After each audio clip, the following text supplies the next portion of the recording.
Dans cette vidéo, nous allons voir comment électrifier bobèche, bouteille, vase ou potiche grâce à différents éléments.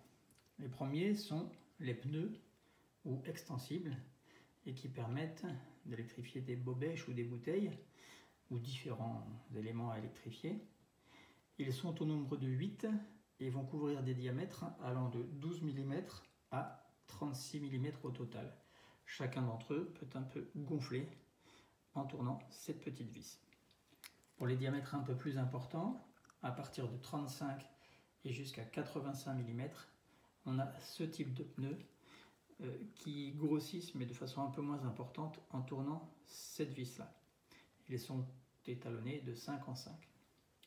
Et enfin, pour des formes différentes ou des diamètres plus importants, on va avoir les bilames qui sont toujours vendus de la même façon.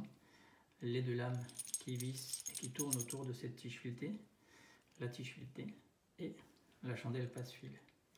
Les bilames existent en 3 dimensions, la petite, la moyenne et enfin la grande pour les vases ou les potiches d'un diamètre plus important.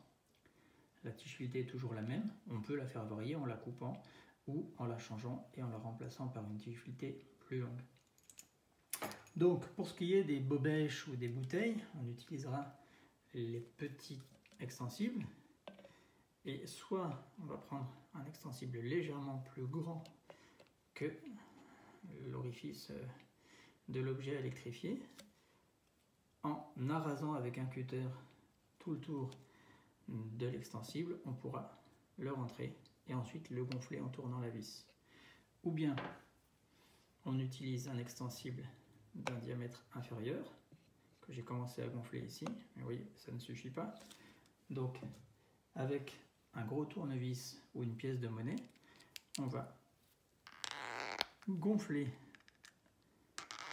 le caoutchouc de façon à ce qu'il puisse se bloquer. Voilà, c'est fait à l'intérieur du goulot.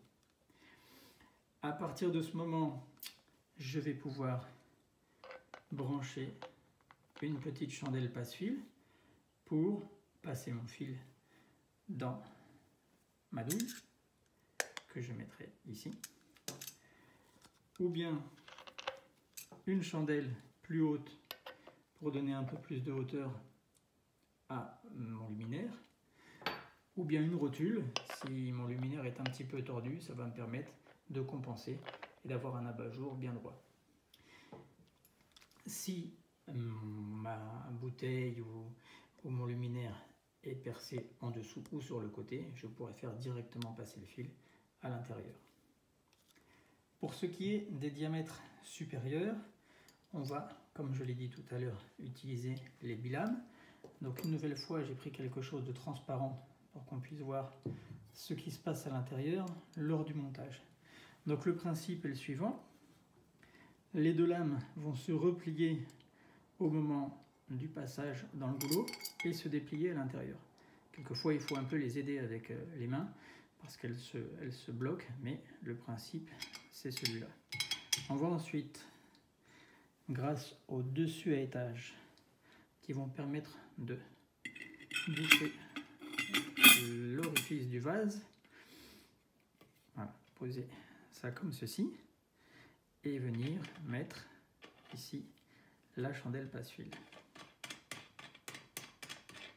Une fois que tout ça est vissé, tout en tirant vers le haut, on va tourner,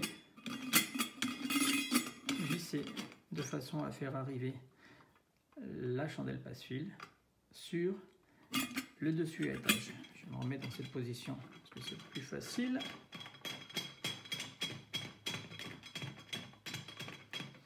De la même façon, je peux utiliser autre chose qu'une chandelle passe-fil, soit une chandelle plus haute, soit une rotule.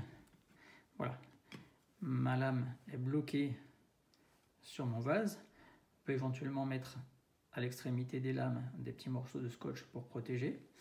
Je centre le dessus à étage pour qu'il soit bien positionné.